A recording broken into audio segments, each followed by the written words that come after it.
Hello বন্ধুরা, welcome to our channel Biki cooking blogs. তো বন্ধুরা, তোমরা সবাই কেমন আছো? আশা করছি খুব ভালো আছো। আমরা খুব ভালো আছি। তো বন্ধুরা, আজকে আমরা চলে এসেছি আবার একটা নতুন ভিডিও নিয়ে। তো আজকে বানাবো দেশি মুরগির ঝোল। মানে অসুস্থ থাকলে মানুষ যেরকম পাতলা গোলমরিচ দিয়ে ঝোল খায়, সেরকমই ঝোল দেখাবো। তো চলো বন্ধুরা, স্কিপ না করে কন্টিনিউ ভিডিওটা দেখতে থাকো। এদিকে আমাদের দেশি মুরগি ঝলসানো হয়ে গেছে। এবার দেশি মুরগিটাকে কাটবো। রসুন, জিরে আর গোলমরিচ বেটে নেব।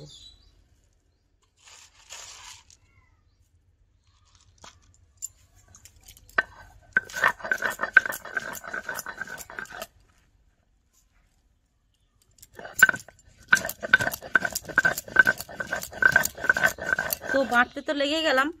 তো একটা কথা বলা হয়নি বন্ধুদেরকে, যে আজকে আমার মেয়ে খুব অসুস্থ, তাই হালকা করে শুধু গোলমরিচ বাটা দিয়ে, জিরে গোলমরিচ বাটা দিয়ে মাংস রান্না করব। তো ছোট দেশি মুরগি এনেছি, দেখিয়ে দে বিক্রম। খুব অল্প মশলা দিয়ে হালকা করে মাংসটা রান্না করে দেবো। আজকে লঙ্কা ছাড়াই কিন্তু মাংসটা রান্না করব, একদম পুরো মানে অসুস্থদের রোগীর ঝোল, এক রোগীর ঝোল একদম বলা যায়। মানে রোগী অবস্থায় যেরকম ঝোল খায় আর কি, সেরকম ভাবেই ঝোল বানাবে দিদির জন্য। কিন্তু একদমই ছোট দেশি মুরগি, শুধু ওর জন্যই। আমাদের বাড়ির জন্য হলে কিন্তু এতটুকু মাংস তো কিছুই হতো না। একদম ওর জন্যই ছোট দেশি মুরগি নিয়ে আসা হয়েছে। তো মশলাটা বাটা হয়ে গেছে।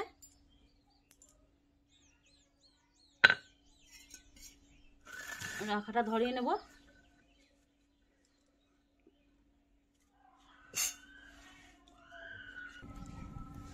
নুনটা এবার ধরিয়ে নিয়েছি। এবার আমি কড়াইটা বসিয়ে দেবো।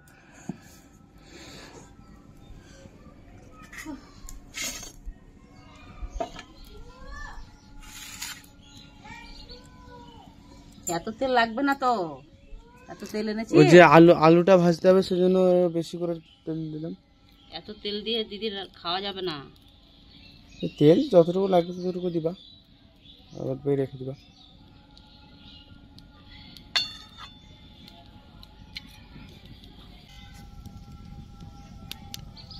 তো 1 চিমটে হলুদ দিলাম। আলুগুলো ভেজে নেব।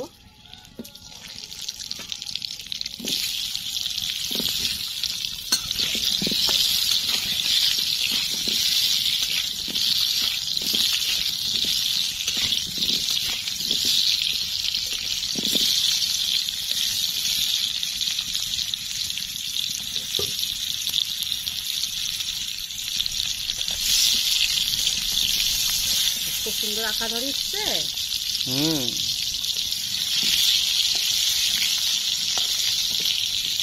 এবার নামিয়ে নেব।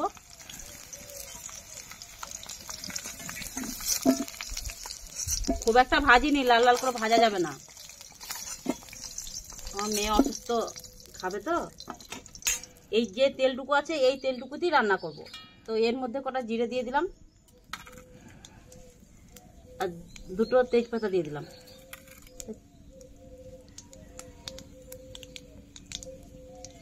দুটো কাঁচা লঙ্কার ফোড়ন দিয়ে দিলাম। একটা পেঁয়াজ কেটে নিয়েছি আর একটা টমেটো, এটা দিয়ে দিলাম।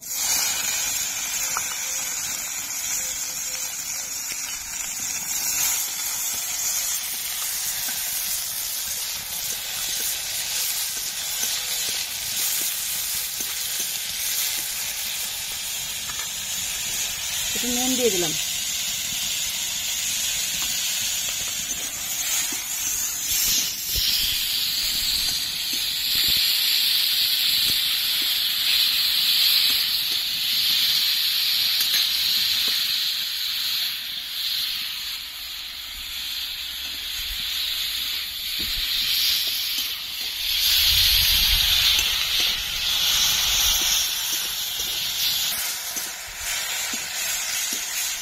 হালকা করে ভেজে নিয়েছি।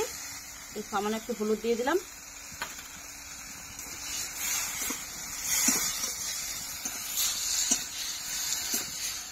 এটা বন্ধুদেরকে বলছি, লাল ঝোল হবে না, এটা একদম কালো কালো ঝোল। তো এবার জিরে গোলমরিচ আর ককা রসুন নিয়েছি, বেটে নিয়েছি, ওটা দিয়ে দিলাম।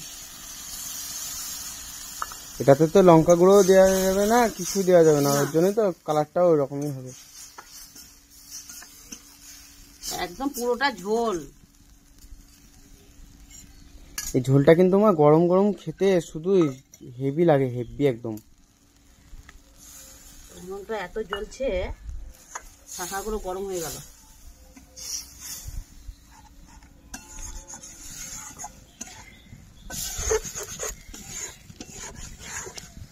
কালার কিন্তু যেমনই হোক বন্ধুরা, সেন্ট কিন্তু খুব সুন্দর বেরিয়েছে, দারুণ সুন্দর সেন্ট বেরিয়েছে।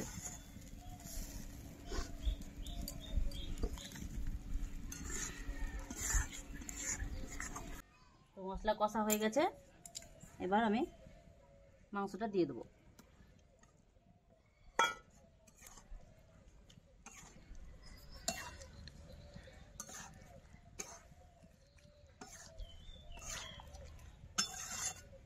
আলুগুলো বুঝতে দিয়ে পারিনি। দিই। হ্যাঁ, নইলে তখন তো সিদ্ধ হবে না না, আলুগুলো। আলুগুলো সেদ্ধ হবে না।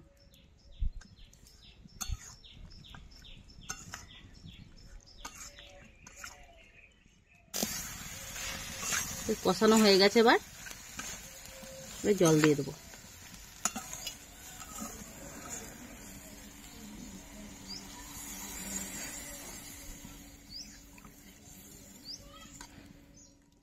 মাংসটা এমনিতেই সেদ্ধ হয়ে গেছে। আর একটু করে আলুটা সেদ্ধ হতে যতক্ষণ সময় লাগবে তাহলে হয়ে যাবে।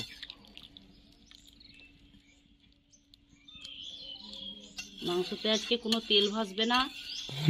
মাংসটার কালার একদম, কালার যতই খারাপ হোক কিন্তু টেস্ট খুব, এই মাংসটার টেস্ট খুব। মাংসটা উপকারীও প্রচুর। হ্যাঁ, তারপরে আবার এই ছোট দেশি মুরগি। আর একটু জল দিয়ে দিই, বুঝলি? হ্যাঁ, একবারে দিয়ে দাও, বারে বারে। ঝোলটাই তো উপকার।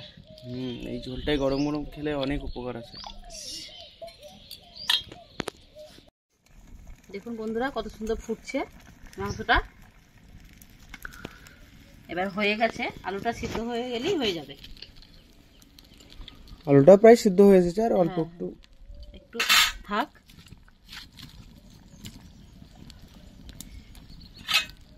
আখার রান্না তো টেস্ট আলাদা হয়। তারপরে আবার মাংসটাকে ঝলসানো হয়েছে, ঝলসানো হয়েছে একদম গোলমরিচ বাটা দিয়ে, একদম পুরো। কালারটা এরকম কালো হতে পারে কিন্তু টেস্টটা কিন্তু খুব সুন্দর হবে, সেন্টটাও কিন্তু দারুণ সুন্দর বেরিয়েছে। আচ্ছা, কালো তো করেছি, ইচ্ছে করি তো কালো করলাম।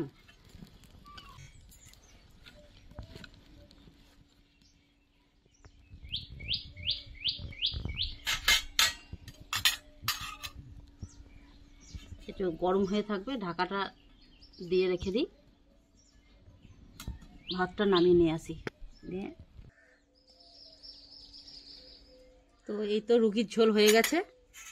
তো আমি একবার দেখে নিই যে আলুটা সেদ্ধ হয়েছে কিনা। আলুটা তো খুব সুন্দর সেদ্ধ হয়ে গেছে। দেখো বন্ধুরা, একটুকুনো কিন্তু তেল ভাসছে না, একটুকুনো তেল ভাসছে না। তো মেয়েকে এবার খেতে দিয়ে দেবো।